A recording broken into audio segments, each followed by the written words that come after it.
Next अपने पास बच्चों सवाल लिखा हुआ है, सेम पैटर्न का है, सॉल्व्ड एग्जांपल दिया था। Find the zeros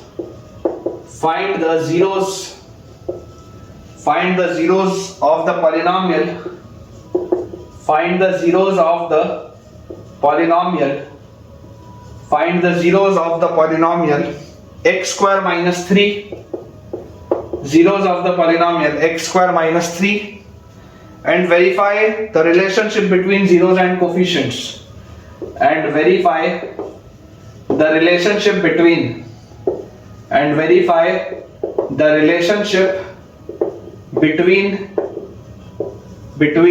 zeros and coefficients, ये अपने पास बच्चों दिया हुआ, ठीक है। Find the zeros of the polynomial x square minus 3 and verify the relationship between zeros and coefficients. अब आप इसमें बच्चों ऑब्जर्व करने की कोशिश करें कि है ये भी क्वाड्रेटिक, लेकिन इस क्वाड्रेटिक का जो मिडिल टर्म है वो गायब है, x वाला टर्म है ही नहीं। तो आप पॉलिनोमियल अपना बोल सकते हैं, पॉलिनोमियल आपको जो दिया हुआ है px, this is x square minus 3, या इसको मैं रीअरेंज करके लिख सकता हूं x square plus 0 into x minus 3 is equal to 0। इसको मैं ऐसा भी लिख सकता हूं, x square plus 0 into x minus 3 equal to 0। ये मैंने आपको सिर्फ अंडरस्टैंडिंग के लिए लिख के दिखाया है कि बेसिकली x वाला टर्म गायब है यहां से। तो x वाला टर्म गायब क्यों है? जरूर उसके सामने 0 रहा होगा। अगर आप इसको ऑब्जर्व करेंगे बेटा, अगर आपको इसके जीरोस निकालने हैं, अगर आप x square minus 3 equal to 0 करेंगे तो यहां से आप देखो इसको लिख सकते हो x स्क्वायर माइनस रूट 3 का स्क्वायर इज इक्वल टू 0। ऐसे वाले सवालों में ये कंसेप्ट लगाना होता है। जब x का कोफिशिएंट गायब है तो फैक्टराइज करने के लिए स्प्लिटिंग द मिडिल टर्म की तो बात ही नहीं आएगी, क्योंकि मिडिल टर्म तो है ही नहीं। तो स्प्लिट कैसे करोगे? तो डायरेक्टली आप इसको फैक्टराइज कर सकते हैं a square minus B square वाली आइडेंटिटी से। आप याद करिए क्लास 7th 8th में हम पढ़ते हैं a square minus B square. a square minus B square होता है a minus B into a plus B. तो x स्क्वायर माइनस 3 क्या आ जाएगा? x स्क्वायर माइनस 3 को आप लिख सकते हैं x स्क्वायर माइनस 3 को आप लिख सकते हैं रूट 3 का स्क्वायर। तो this will be a minus b into a plus b is equal to 0। This will be a minus b into a plus b is equal to 0। तो अगर ये फैक्टराइज हो गया, तो अगर बच्चों ये वाला फैक्टर 0 होगा तो यहां से आएगा x is equal to root 3, और अगर ये वाला फैक्टर 0 हो गया तो यहां से आपके पास आएगा x is equal to minus root 3। ठीक है, यहां से आएगा x इक्वल टू रूट 3 और यहां से आएगा अपने पास x equal to minus root 3। अब अगर ये चीज अपने पास होती है तो यार यहां से आप देखो सम आपके पास क्या आ रहा है, सम ऑफ जीरोस। अगर आप देखोगे इसके दो जीरोस तो आपने निकाल लिए रूट 3 और माइनस रूट 3, दोनों का सम कितना होगा? जब आप दोनों को जोड़ेंगे तो सम ऑफ जीरोस आपके पास आएगा 0। ठीक है, दोनों को ऐड करते ही 0 हो जाएगा। और प्रोडक्ट ऑफ जीरोस आपके पास क्या आ रहा है? अगर आप देखेंगे प्रोडक्ट ऑफ जीरोस, तो प्रोडक्ट ऑफ जीरोस मतलब बच्चों जब मैं इन दोनों को मल्टीप्लाई करूंगा तो रूट 3 और रूट 3 मल्टीप्लाई होकर 3 बनेगा विद अ माइनस साइन, तो ये आ जाएगा माइनस 3। और अगर अब मैं इसका वेरीफाई करूं, वेरिफिकेशन अगर मैं इसका चेक करूं, क्योंकि मुझे वेरीफाई भी करना है relationship between zeros and coefficients, तो वेरिफिकेशन क्या आ जाएगा? Verification will be sum of zeros. क्या होता है सम ऑफ जीरोस? हमारे पास होता है minus times of coefficient of x, minus times of coefficient of x divided by coefficient of x square, minus times of coefficient of x divided by coefficient of x square. तो यहां से अपने पास आ जाएगा, देखिए कोफिशिएंट ऑफ x क्या था? Coefficient of x था 0, क्योंकि गायब था वो टर्म। तो 0 upon coefficient of x square क्या है 1, तो 0 बाय 1 तो बच्चों 0 ही होता है। तो यहां पर देखो ये भी 0 आ रहा है आपके पास और ये भी 0 आ रहा है, दोनों ही 0 आ रहा है। सिमिलरली अगर हम प्रोडक्ट ऑफ जीरोस देखें, प्रोडक्ट ऑफ जीरोस, तो याद करिए बेटा प्रोडक्ट ऑफ जीरोस क्या होता है? प्रोडक्ट ऑफ जीरोस होता है constant term, product of zeros is constant term divided by coefficient of x square, constant term divided by coefficient of x square. तो कांस्टेंट टर्म क्या है यहां पे? कांस्टेंट टर्म है minus 3 divided by coefficient of x square क्या है 1, तो ये आपके पास आ गया माइनस 3। यहां पर भी देखिए प्रोडक्ट ऑफ जीरोस और ये सेम आ रहा है, तो आप यहां पर लिख सकते हैं बहुत आसानी से हेंस वेरीफाइड। ठीक है, सिर्फ यही हमको करना है, केवल इतना सा बच्चों करना है। 2 मार्क का सवाल आता है, बहुत आसान सा ये क्वेश्चन है। ठीक है, आपकी बुक में ऐसे सवाल दिए हुए हैं। अब इसके बाद एक फ्रेश कंसेप्ट है अपने पास, मैं आपको वो वाला बच्चों कंसेप्ट भी समझा देता हूं। अगला बच्चों अपने पास सवाल लिखा हुआ है, इसमें आप स्टार लगा लेंगे, एनसीईआरटी का ही है पर थोड़ा सा डिफरेंट काइंड ऑफ क्वेश्चन है। लिखा है अपने पास find a quadratic polynomial, find a quadratic polynomial, find a quadratic polynomial, the sum and product of whose zeros, the sum and product, the sum and product of whose zeros, the sum and product of whose zeros are -3 and 2 respectively, are -3 and 2 respectively। ठीक है, ये अपने पास बच्चों सवाल है। अब देखिए कई बार बच्चे इसमें कंफ्यूज हो जाते हैं, बच्चे सोच लेते हैं कि इसके जीरोस दिए हुए -3 और 2, -3 और 2 इसके जीरोस नहीं दिए। देखिए आपके पास क्वेश्चन में क्या लिखा है, क्वेश्चन में आपके पास बच्चों दिया हुआ है कि इसके सम ऑफ जीरोस -3 है और प्रोडक्ट ऑफ जीरोस 2 है। सवाल में हमको बोला जा रहा है कि हमें एक ऐसा क्वाड्रेटिक इक्वेशन बताना है जिसके सम ऑफ जीरोस -3 है और जिसके प्रोडक्ट ऑफ जीरोस, जिसके सम ऑफ जीरोस -3 है और जिसके प्रोडक्ट ऑफ जीरोस हमारे पास दिया हुआ है 2। हमें एक ऐसा क्वाड्रेटिक बताना है जिसके सम ऑफ जीरोस है -3 और प्रोडक्ट ऑफ जीरोस है 2। तो अगर हमें एक ऐसा क्वाड्रेटिक इक्वेशन बताना है तो अप्रोच क्या होगा? अप्रोच बच्चों आप अपने डेरिवेशन को याद करिए। डेरिवेशन में हमने देखा था कि अगर मान लीजिए मैं आपको बोलता हूं कि मेरे पास एक क्वाड्रेटिक इक्वेशन है of the form ax² plus bx plus c equal to 0। याद करिएगा डेरिवेशन में, इससे मैं आपके लिए एक रिजल्ट निकालूंगा, फिर आप वो रिजल्ट डायरेक्टली याद रखेंगे।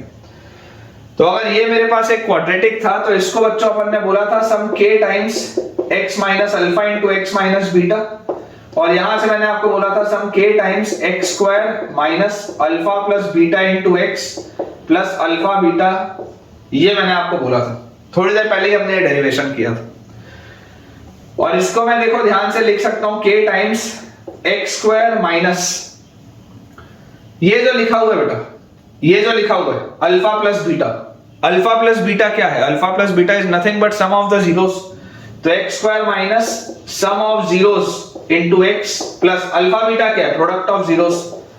तो प्रोडक्ट ऑफ जीरोस, ये आपका इक्वेशन होता है। जो मुझे अपना रिजल्ट याद रखना है, नोट डाल के मुझे जो याद रखना है वो ये है कि क्वाड्रेटिक इक्वेशन क्या होता है। क्वाड्रेटिक इक्वेशन आपके पास आता है x² minus sum of zeros into x plus product of zeros is equal to 0। ये आपका क्वाड्रेटिक इक्वेशन होता है। आप इस बात को भी बच्चों समझने का प्रयास करें कि ऐसे इनफाइनाइट क्वाड्रेटिक इक्वेशंस हो सकते हैं। जैसे जैसे आप k की वैल्यूज बदलते जाएंगे आपको अलग अलग क्वाड्रेटिक इक्वेशन मिलते जाएंगे। जैसे जैसे मैं k की वैल्यू चेंज करूंगा मुझे अलग अलग क्वाड्रेटिक इक्वेशंस मिलते जाएंगे जिनका सम ऑफ जीरोस और प्रोडक्ट ऑफ जीरोस सेम होगा। लेकिन अगर मुझे यहां पर बोला जा रहा है कि आप कोई भी एक क्वाड्रेटिक इक्वेशन निकालिए, तो कोई भी एक क्वाड्रेटिक इक्वेशन निकालने के लिए आप k को 1 मान लो। आप k को 1 मान लो तो आपके पास क्वाड्रेटिक इक्वेशन आपके पास क्या आ जाएगा? x² minus sum of zeros into x plus product of zeros is equal to 0। मतलब कि अगर मुझे कभी भी सम ऑफ जीरोस और प्रोडक्ट ऑफ जीरोस दिया गया हो तो मैं डायरेक्टली क्वाड्रेटिक इक्वेशन लिख सकता हूं। तो जो आंसर आ जाएगा that will be x² minus sum of zeros कितना है? -3। तो x² minus sum of zeros into x plus product of zeros is equal to 0। तो यहां से बच्चों आपके पास इक्वेशन आ जाएगा x² plus 3x plus 2 is equal to 0। This is your answer. अब ऑल्दो इसमें वेरिफिकेशन बोला नहीं गया, लेकिन मैं आपको और कंफर्ट देने के लिए इसको वेरीफाई भी करता हूं। ये आपका आंसर आ चुका है, आप चाहें तो इतने में अपना आंसर छोड़ सकते हैं। अगर आप k की वैल्यू 1 डालेंगे तो ये आंसर आएगा। अगर मैं मान लीजिए k की वैल्यू 2 लिया होता तो आंसर आता 2x² प्लस 6x प्लस 4। अगर मैं k की वैल्यू 3 लिया होता तो आंसर आता 3x² प्लस 9x प्लस 6। अलग अलग आंसर आते हैं, लेकिन हमें कोई भी एक बताना है तो आप k की वैल्यू 1 लेके आगे बढ़ सकते हैं। वेरिफिकेशन ऑल्दो बोला नहीं गया, लेकिन मैं फिर भी आपको और कंफर्ट देने के लिए बेटा इसको वेरीफाई करता हूं। आप देखिए ये हमारे पास जो क्वाड्रेटिक दिया है इसको अगर आप फैक्टराइज करेंगे तो आप इसको लिख सकते हैं x square plus 2x plus x plus 2 is equal to 0, splitting the middle term से x कॉमन लेंगे x प्लस 2 प्लस 1 कॉमन लेंगे x plus 2 is equal to 0, ये दोनों में से x प्लस 2 कॉमन लेंगे, अंदर बचेगा x plus 1 is equal to 0।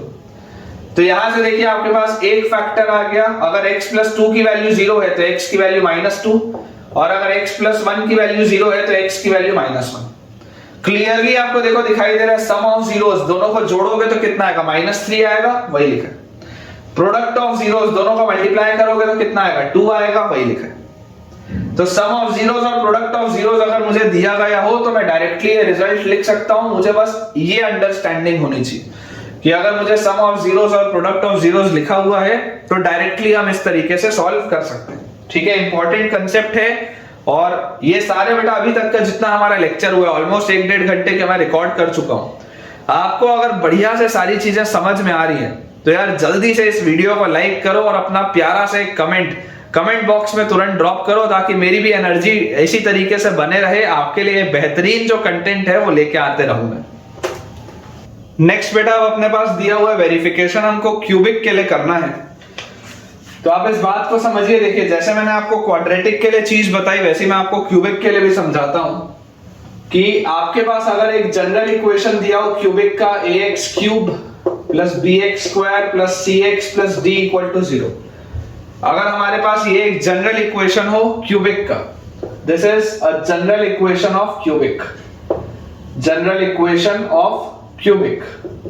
तो अगर ये क्यूबिक का बच्चों हमारे पास एक जनरल इक्वेशन दिया होगा तो आप इस बात को समझिए कि जैसे क्वाड्रेटिक के 2 फैक्टर्स होते हैं, एक क्यूबिक के 3 फैक्टर्स होते हैं, 3 रूट्स होते हैं, तो हम इसको इस तरीके से लिख सकते हैं कि ax cube plus bx square plus cx plus d, ax cube plus bx square plus cx plus d, और इसको आप लिख सकते हैं k times x minus alpha into x minus beta into x minus gamma, k times x minus alpha into x minus beta into x minus gamma. ठीक है, ये k क्यों लगाया आपको ये भी समझ में आना चाहिए, और अल्फा बीटा गामा इसके अगर 3 रूट्स थे तो x minus alpha x minus beta और x माइनस गामा इसके क्यों फैक्टर्स होंगे आपको ये भी समझ में आना चाहिए, क्योंकि ये तमाम चीजें मैंने आपको अभी थोड़ी देर पहले क्वाड्रेटिक के लिए बताई। क्यूबिक का ग्राफ ऑल्दो आपके लिए काम का बिल्कुल नहीं है, आपकी बुक में दिया जरूर है, मैं आपको सिर्फ बता देता हूं कि देखिए अगर a पॉजिटिव होता है, अगर a पॉजिटिव होता है तो क्यूबिक का ग्राफ इस पैटर्न का होता है, कुछ इस पैटर्न का, और अगर a नेगेटिव होता है तो क्यूबिक का ग्राफ कुछ ऐसा होता है। मतलब अगर a पॉजिटिव होगा तो नीचे से चालू होगा ऊपर जाएगा और फिर ये जैसे ओवरऑल नीचे से चालू हुआ और ये ऐसे ऊपर जा रहा है फाइनली, और अगर a नेगेटिव होगा तो देखो ऐसे डिक्रीज हुआ और फिर फाइनली डिक्रीज ही हो रहा है। मतलब अगर a पॉजिटिव है तो इंक्रीज करेगा फिर डिक्रीज करेगा फिर इंक्रीज करेगा, इंक्रीज होगा फिर डिक्रीज होगा फिर इंक्रीज होगा, और अगर a नेगेटिव है तो डिक्रीज होगा फिर इंक्रीज होगा फिर डिक्रीज होगा। ये बस पैटर्न जो आपको पता होना चाहिए, सिर्फ इतना ही आपके लिए काम का है। देखिए अगर इस क्यूबिक के लिए मैं बोल दूं कि ये x एक्सिस है तो क्लियरली आपको दिखाई दे रहा है कि ये इसको 3 दफा कट कर रहा है, 3 जगह पे इसको कट कर रहा है, तो इसके 3 रूट्स होंगे। एक रूट आपके पास आ जाएगा at x equal to alpha, एक रूट आ जाएगा at x equal to beta, और एक रूट आ जाएगा आपके पास at x equal to gamma, है ना, दिस इज गामा, ये आपकी बुक में दिया हुआ है। गामा को ऐसे बनाते हैं ऐसे, ठीक है, इस पैटर्न में बेटा गामा को बनाया जाता है।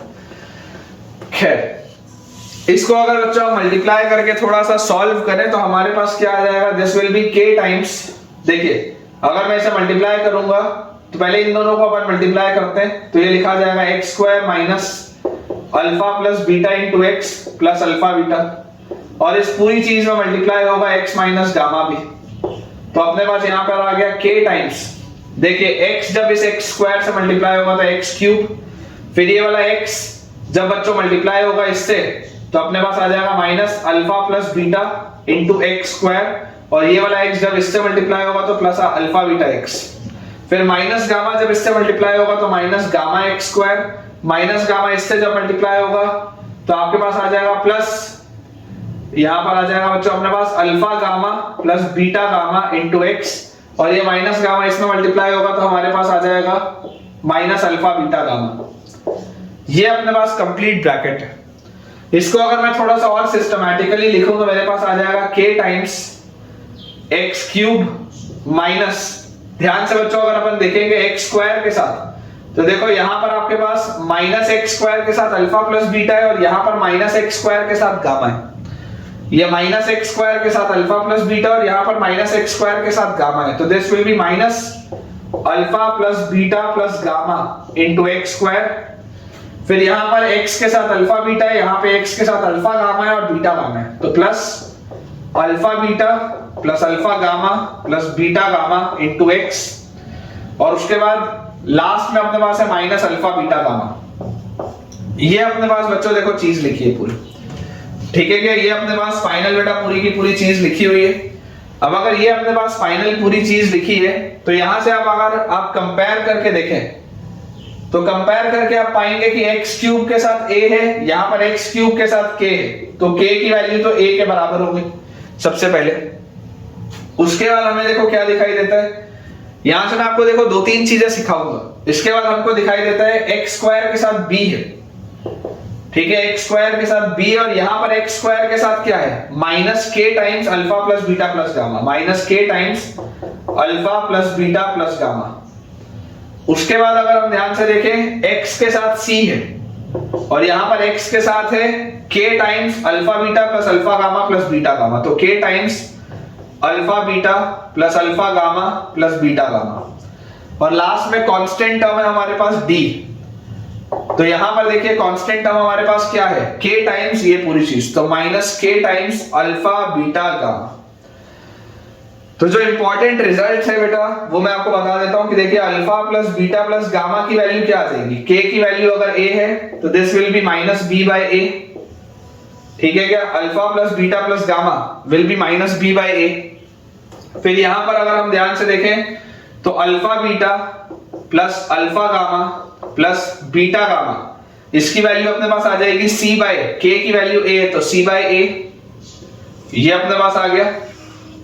और लास्ट वाला अपने पास बेटा जो लिखा हुआ है अल्फा बीटा गामा, तो अल्फा बीटा गामा की वैल्यू अपने पास आ जाएगी माइनस डी बाय के की जगह ए, तो माइनस डी बाय ए। ये अपने पास बच्चों रिजल्ट्स हैं जो हमको याद होने चाहिए। इसको याद करने का एक पैटर्न है, एक तरीका है, मैं आपको वो भी समझाता हूं। इसे बोला जाता है sum of roots, sum of roots या सम ऑफ जीरोस, एक ही बात है। This is sum of roots and this is product of roots.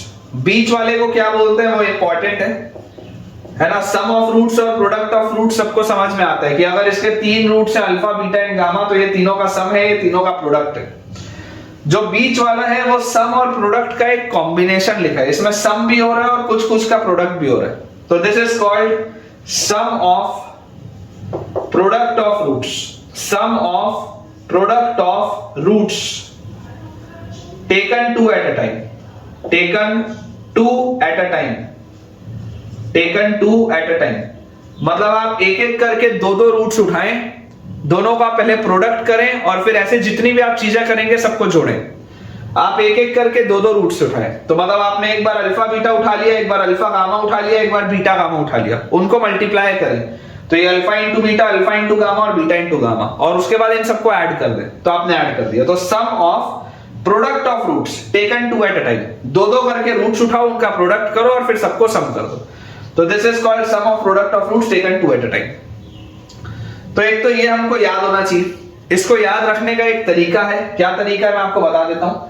ये सेम तरीका क्वाड्रेटिक में भी फॉलो हो रहा था, यहां पर भी फॉलो हो रहा है, मैं आपको समझा देता हूं। देखिए सबसे जो पहली चीज आप निकालते हैं, सबसे पहली चीज होती है माइनस बी बाय ए। मतलब बेसिकली इसमें क्या होता है ना, ये माइनस प्लस माइनस ऑल्टरनेट चलता है। ये देखो ये माइनस बी बाय ए है, ये प्लस सी बाय ए है, फिर ये माइनस डी बाय ए है। तो आपको एक चीज याद रखनी है कि माइनस प्लस माइनस ये ऑल्टरनेट पैटर्न में चलता है। ये आपको एक तो पहले याद रखना है कि ऑल्टरनेटिंग पैटर्न में चलता है, minus plus minus plus minus plus, इस तरीके से। जैसे अगर आप क्लास 11th में अगर मैथ्स लेके पढ़ते हो तो वहां पर इस क्यूबिक के आगे भी आता है बाय क्वाड्रेटिक आता है, पावर 5 आता है, पावर 6 आता है, तो उसमें भी यही पैटर्न चलेगा। माइनस आएगा, फिर प्लस आएगा, फिर माइनस आएगा, फिर प्लस आएगा, फिर माइनस आएगा, फिर प्लस आएगा, इस तरीके से। तो जो सबसे पहली चीज होती है वो माइनस बी बाय ए, ठीक है ना। सबसे पहली वाली माइनस बी बाय ए, उसके बाद सी बाय ए, फिर उसके बाद माइनस डी बाय ए। मतलब आप आगे एक एक करके बढ़ते जाइए। ये जो माइनस बी बाय ए है ये आपका आ गया sum of zeros, c by a को बोलते हैं sum of product of zeros taken two at a time, और माइनस डी बाय ए को बोलते हैं प्रोडक्ट ऑफ जीरोस। ये मैं शॉर्ट में लिख रहा हूं, एनसीईआरटी में ऐसा कुछ नहीं दिया, ये मैं सिर्फ आपको समझाने के लिए दे रहा हूं। एनसीईआरटी में तो डायरेक्टली दे दिया गया, और जरूर उसमें लिखा है कि एनसीईआरटी में एग्जाम पॉइंट ऑफ व्यू से नहीं है, but believe me exam point of view से है। देयर आर बोर्ड पेपर्स जिसमें कि ऐसे सवाल आए हैं, इसलिए आप क्यूबिक को छोड़े ना, बिल्कुल भी उसको अच्छे से पढ़ें। तो minus b by a, c by a और minus d by a, alternate minus plus minus plus minus plus ऐसे चलेगा, और आप आगे बढ़े और पिछले वाले ए से उसका कोफिशिएंट आप लेते जाएं। तो एक तो ये चीज हमारे लिए इंपॉर्टेंट है, sum of zeros, product of zeros और sum of product of zeros taken two at a time. This is very important, हमको याद होना चाहिए। इसके बाद बच्चों जो चीज हमारे लिए बहुत काम की है वो ये है कि कभी कभी आपके पास जैसे ऑप्शनल एक्सरसाइज में आपको क्वेश्चन दिया हुआ है कि अगर आपके पास सम ऑफ जीरोस है, sum of zeros, sum of product of zeros taken two at time है और प्रोडक्ट ऑफ जीरोस है, तो बताइए क्यूबिक इक्वेशन क्या होगा। जैसा थोड़ी देर पहले मैंने आपको क्वाड्रेटिक के लिए बताया था कि अगर सम ऑफ जीरोस मुझे गिवन है और प्रोडक्ट ऑफ जीरोस मुझे गिवन है तो क्वाड्रेटिक इक्वेशन कैसे लिखते हैं।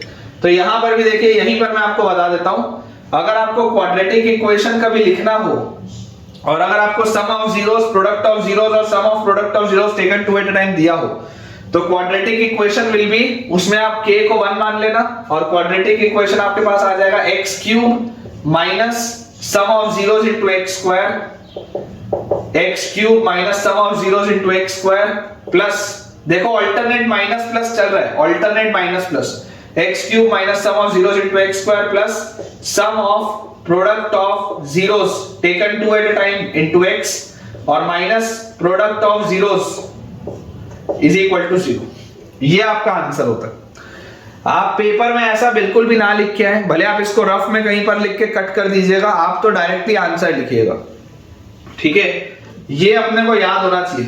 क्वाड्रेटिक इक्वेशन कैसे लिखना है, तो quadratic equation is x cube minus sum of zeros into x square plus sum of product of zeros taken two at a time into x और minus product of zeros is equal to 0। यही आपका equation है जिससे आप ये लिख सकते हैं।